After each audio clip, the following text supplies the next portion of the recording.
प्लीजेंटा एक temporary organ होता है जो सिर्फ प्रेगनेंसी के दौरान डेवलप होता है और ये माँ और बच्चे के बीच एक लाइफलाइन जैसा काम करता है। प्लीजेंटा एक dish shape soft tissue structure होता है जो यूट्रस के अंदर बनता है प्रेगनेंसी के टाइम पर। ये बेबी को ऑक्सीजन, न्यूट्रिएंट्स यानी कि पोषक तत्व प्रोवाइड करता है और वेस्ट प्रोडक्ट्स जैसे कि कार्बन डाइऑक्साइड बेबी के ब्लड से निकाल के माँ के ब्लड में भेजता है। जब एक एम्ब्रियो यानी कि डेवलपिंग बेबी बनता है तब मॉर्फोजीन्स सेल्स को बताते हैं कि उन्हें कौन से टाइप का सेल बनना है, जैसे कि मसल सेल, नर्व सेल या फिर स्किन सेल। ये सरोगेट्स यानी कि माँ की कोख केयरफुली सिलेक्ट किए जाते हैं ताकि उनके हेल्थ रिकॉर्ड बिल्कुल क्लियर हो। इस डाइवर्जेंस के दौरान डायर वॉल्फ ने अपने ऐसे जीन्स डेवलप किए जो उसके मसल्स को मजबूत बनाते थे, उसके दांतों को स्पेसिफिक शेप देते थे और उसके मेटाबॉलिज्म को ऑल्टर करते थे।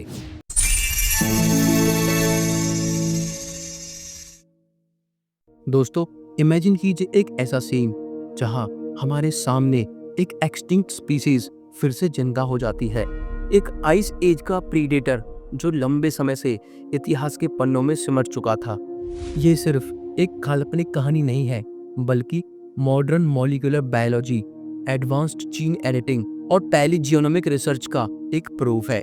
दोस्तों, इस डीप एक्सटेंशन प्रोजेक्ट के माध्यम से पुराने डीएनए फ्रेगमेंट्स को समझकर और उनके इवोल्यूशनरी और इकोलॉजिकल रोल्स को डिकोड करके साइंटिस्ट एक्सटिंक्ट डायर वॉल्फ के अनोखे ट्रेट्स यानी कि उनके लक्षणों को एक एक्सटेंट स्पीशीज के जीनोम में इंटीग्रेट कर रहे हैं। ये मिशन एक नई लाइफलाइन बनाने की डायरेक्शन में बायोस्फीयर की एबिलिटी और सस्टेनेबल बायोडायवर्सिटी मैनेजमेंट को एक नए डायमेंशन पर ले जाने का प्रयास है। सोचिए, आज के ज़माने में जब हम एक्सटिंक्ट स्पीशीज यानी कि विलुप्त प्रजाति को दोबारा लाने का एक्सपेरिमेंट कर रहे हैं, तो ये सिर्फ एक फिल्म का सीन नहीं है, बल्कि मॉडर्न साइंस का एक बड़ा एक्सपेरिमेंट है। रिसर्चर्स ने पहले से ही पैलिजियोनोमिक डेटा यानी कि पुराने फॉसिल से निकाले गए डीएनए फ्रेगमेंट्स को कलेक्ट किया है। इन फ्रेगमेंट्स को कंप्यूटर मॉडल्स में डालकर उनका कंपैरिजन आज के लिविंग स्पीशीज जैसे ग्रे वॉल्फ के जीनोम से किया गया। इस प्रोसेस का मकसद ये समझाना है कि डायर वॉल्फ के कौन से फिजिकल और बिहेवियरल ट्रेट्स यानी कि लक्षण यूनिक थे। दोस्तों, इन सभी चीज़ों को मैप करने के लिए साइंटिस्ट ने इवोल्यूशनरी हिस्ट्री, फॉसिल रिकॉर्ड्स और जेनेटिक सीक्वेंसिंग का कॉम्बिनेशन यूज किया है।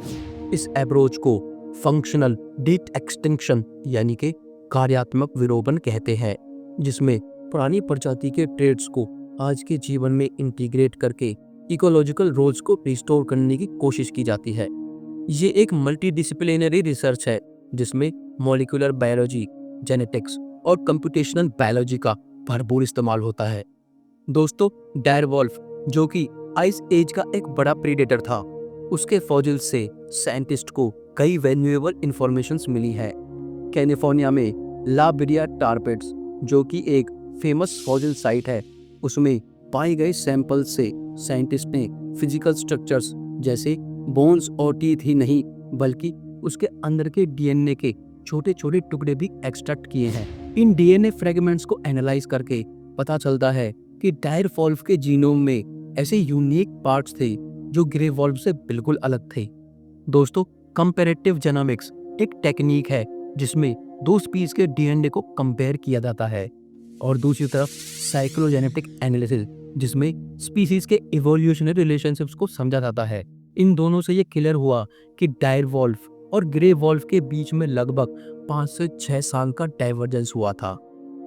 इस डाइवर्जेंस के दौरान डायर वॉल्फ ने अपने ऐसे जीन्स डेवलप किए जो उसके मसल्स को मजबूत बनाते थे, उसके दांतों को स्पेसिफिक शेप देते थे और उसके मेटाबॉलिज्म को ऑल्टर करते थे। ये मॉलिक्यूलर सिग्नेचर्स जैसे conserved non coding elements short form में CNE और specific transcription factor binding sites उसकी यूनिक आइडेंटिटी का हिस्सा बन गए। दोस्तों, conserved non coding elements DNA के उन हिस्सों को कहते हैं जो प्रोटीन बनाने का काम नहीं करते, लेकिन फिर भी कई स्पीशीज में लाखों सालों तक बिल्कुल सेम बने रहते हैं। On the other hand, specific transcription factor binding sites DNA के उन स्पेशल सीक्वेंसेस से है जहां ट्रांसक्रिप्शन फैक्टर प्रोटीन्स जुड़े हैं। ये ट्रांसक्रिप्शन फैक्टर्स जीन एक्सप्रेशन को कंट्रोल करते हैं। मींस ये तय करते हैं कि कोई स्पेशल जीन कब और कितना एक्टिव होगा। इस डिटेल्ड जीनोमिक एनालिसिस से हमें यह समझ में आता है कि एक्सटिंक्ट स्पीसीज का ट्रेट्स यानी कि उनके गुण कैसे इवॉल्व हुए और उनका इकोसिस्टम में क्या रोल था। कोलोसल बायोसाइंस नाम की कंपनी ने डी एक्सटिंक्शन को एक ऑर्गेनाइज्ड प्लान में बदल दिया है। इनका मिशन है कि एक्सटिंक्ट स्पीसीज को वापस लाने के साथ साथ उनके इकोलॉजिकल रोल्स को भी रिस्टोर किया जा सके। ये काम वो high throughput genome sequencing, transcriptomics जिसमें आरएनए के जरिए जीन एक्सप्रेशन को समझा जाता है, और प्रोटोमिक्स जिसमें प्रोटीन का एनालिसिस होता है, इनका इस्तेमाल करते हैं। हाई थ्रूपुट जीनोम सीक्वेंसिंग जिसे next generation sequencing short form में एनजीएस भी कहते हैं, एक एडवांस टेक्निक है जिसमें millions of small DNA fragments को एक साथ पैरेलल सीक्वेंसिंग में रखा जाता है। सबसे पहले ग्रे वॉल्फ के कंप्लीट जीनोम डीप सीक्वेंसिंग का एनालाइज किया गया ताकि हर एक जीन और रेगुलेटरी एलिमेंट को समझा जा सके।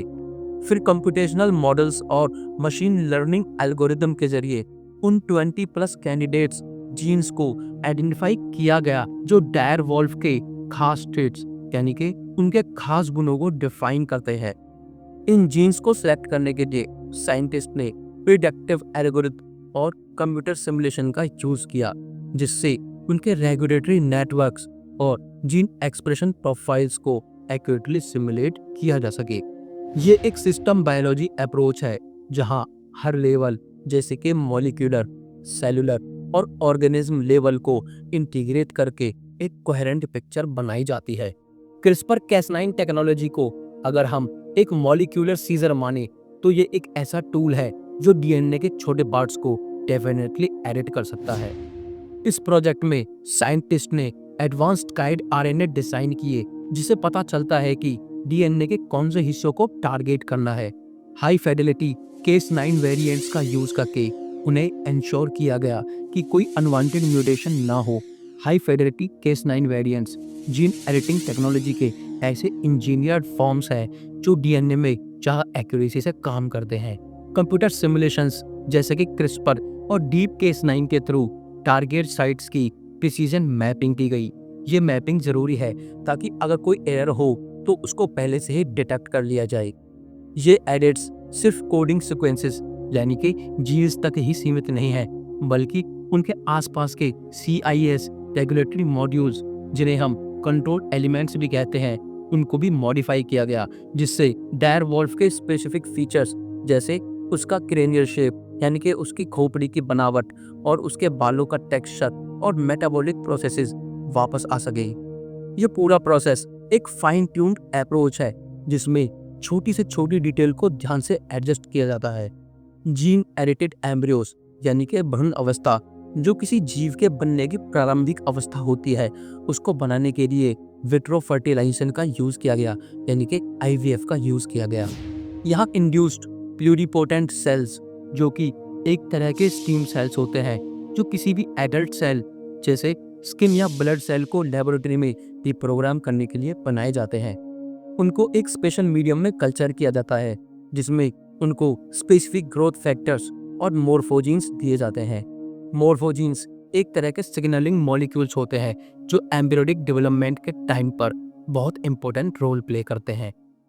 जब एक एम्ब्रियो यानी कि डेवलपिंग बेबी बनता है तब मोर्फोजीन्स सेल्स को बताते हैं कि उन्हें कौन से टाइप का सेल बनना है जैसे कि मसल सेल, नर्व सेल या फिर स्किन सेल। इस प्रोसेस को एम्ब्रियोनिक लाइनेज स्पेसिफिकेशन कहते हैं जिसमें यह इंश्योर किया जाता है कि हर एक सेल अपने दिए हुए रोल को पूरा करे। हाई रिजोल्यूशन इमेजिंग टेक्निक्स जैसे कॉन्फोकल माइक्रोस्कोपी से हर स्टेज को क्लोजली मॉनिटर किया जाता है और सिंगल सेल RNA सीक्वेंसिंग से हर सेल के जीन एक्सप्रेशन प्रोफाइल चेक किए जाते हैं। ब्लास्टोसिस्ट स्टेज पर जब एम्ब्रियो का स्ट्रक्चर फुल्ली डेवलप्ड हो जाता है तो उनका इनर सेल मास और ट्रोपोब्लास्ट सेल्स जो प्लेजेंटा बनाते हैं का रिगरियस असेसमेंट किया जाता है ताकि उनकी वायबिलिटी यानी कि हेल्थी डेवलपमेंट कंफर्म हो सके। प्लेजेंटा एक टेम्परेरी ऑर्गन होता है जो सिर्फ प्रेगनेंसी के दौरान डेवलप होता है और ये माँ और बच्चे के बीच एक लाइफलाइन जैसा काम करता है।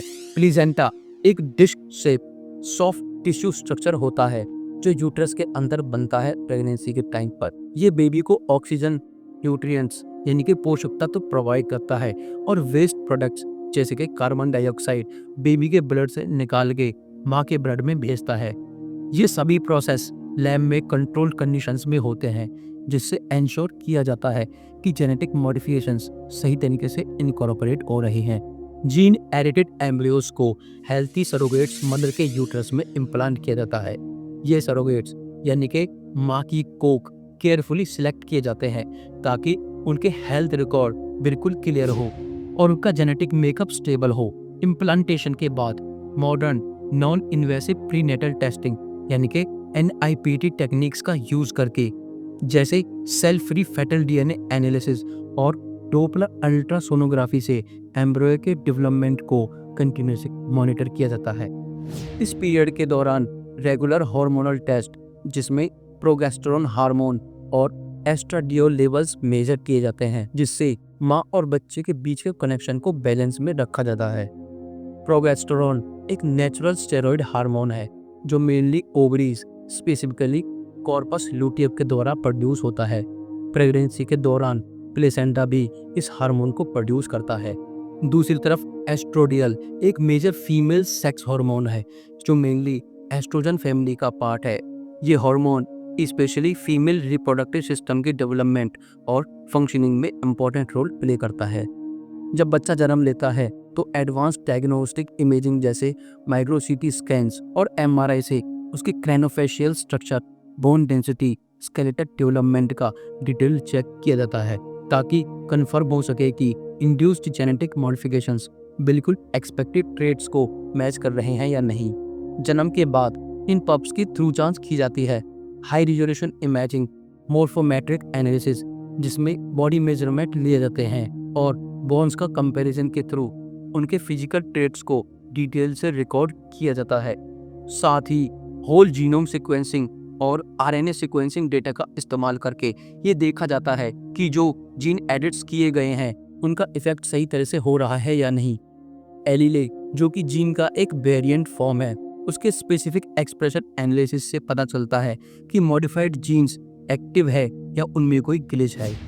बिहेवियरल न्यूरोसाइंस टेस्ट जैसे नेचुरल बिहेवियर देखना और स्ट्रेस रिस्पॉन्स से ये चेक किया जाता है कि पप्स के बिहेवियर और न्यूरोएंड्रोकिन प्रोफाइल एक्सटिंक्ट डायरवोल्फ के प्रेडिक्टेड पैटर्न से मिलता जुलता है या नहीं। न्यूरोएंड्रोकिन प्रोफाइल का मतलब होता है कि ब्रेन और हार्मोन्स के बीच के कनेक्शन को स्टडी करना, स्पेसिफिकली कौन से हार्मोन्स कब और कितने रिलीज हो रहे हैं और नर्वस सिस्टम का उन पर क्या इफेक्ट पड़ रहा है। ये पूरी जांच एक इंटीग्रेटेड बायो इन्फॉर्मेटिक्स पाइपलाइन के जरिए कंप्लीट की जाती है जिसे इवोल्यूशनरी डेवलपमेंट बायोलॉजी के फ्रेमवर्क के साथ कोरिलेट किया जाता है। रिवाइव्ड स्पीसीज को वाइल्ड एनवायरनमेंट में रिलीज करने से पहले साइंटिस्ट कंट्रोल्ड एक्सपेरिमेंट्स और कंप्यूटर सिमुलेशंस मॉडल का यूज करते हैं। इस कंट्रोल्ड एक्सपेरिमेंट में छोटे इकोसिस्टम बनाए जाते हैं जिसमें न्यू एनिमल को सिमुलेट नेचुरल कंडीशंस में रखा जाता है। मतलब एक छोटा आर्टिफिशियल नेचुरल एनवायरनमेंट बनाया जाता है ताकि उनके food chain relationship, competitive behaviour और इकोसिस्टम इम्पैक्ट को स्टडी किया जा सके। एडवांस्ड इकोलॉजिकल मॉडलिंग सॉफ्टवेयर जैसे इकोपाथ और इकोसिम और एजेंट बेस्ड सिमुलेशन टूल्स से पोटेंशियल इफेक्ट प्रेडिक्ट किए जाते हैं, जैसे कि किस तरह से एनिमल्स का री इंट्रोडक्शन एग्जिस्टिंग स्पीसीज के बीच बैलेंस को बिगाड़ सकता है। साथ ही इन्वायरमेंटल सैम्पलिंग और मेटाजीनोमिक एनालिसिस से इकोसिस्टम के हेल्थ मैट्रिक्स को मॉनिटर किया जाता है। इस तरह के long term ecological impact assessments और एडेप्टिव मैनेजमेंट स्ट्रेटजीज से इंश्योर किया जाता है कि रिवाइव्ड स्पीसीज नेचर के इकोसिस्टम के साथ स्मूथली इंटीग्रेट हो जाएं बिना किसी डिस्टर्बेंस के। डी एक्सटिंक्शन प्रोजेक्ट्स के साथ एथिकल डिलेमास और बायोसेफ्टी कंसर्न्स हमेशा जुड़े रहते हैं, इसलिए इंटरडिसिप्लिनरी पैनल्स जिनमें bioethicist, environmental scientist, legal expert और पॉलिसी मेकर शामिल होते हैं, comprehensive risk assessments framework develop करते हैं। ये फ्रेमवर्क्स इंटरनेशनल गाइडलाइंस जैसे कार्टाजीना प्रोटोकॉल ऑन बायोसेफ्टी और कन्वेंशन ऑन बायोलॉजिकल डाइवर्सिटी के स्टैंडर्ड्स के मुताबिक बनाए जाते हैं।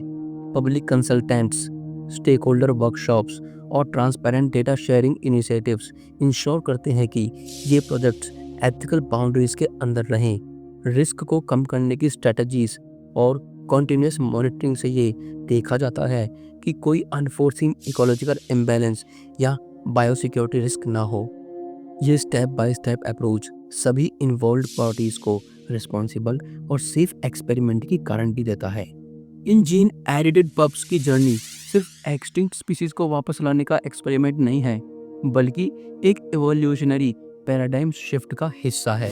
दोस्तों, ये प्रोजेक्ट दिखाता है कि modern molecular biology, synthetic genomics और कंप्यूटेशनल साइंस का कॉम्बिनेशन किस तरह से पुरानी प्रजातियों के लॉस्ट ट्रेड्स को रिवाइव करके इकोसिस्टम रिस्टोरेशन में हेल्पफुल हो सकता है।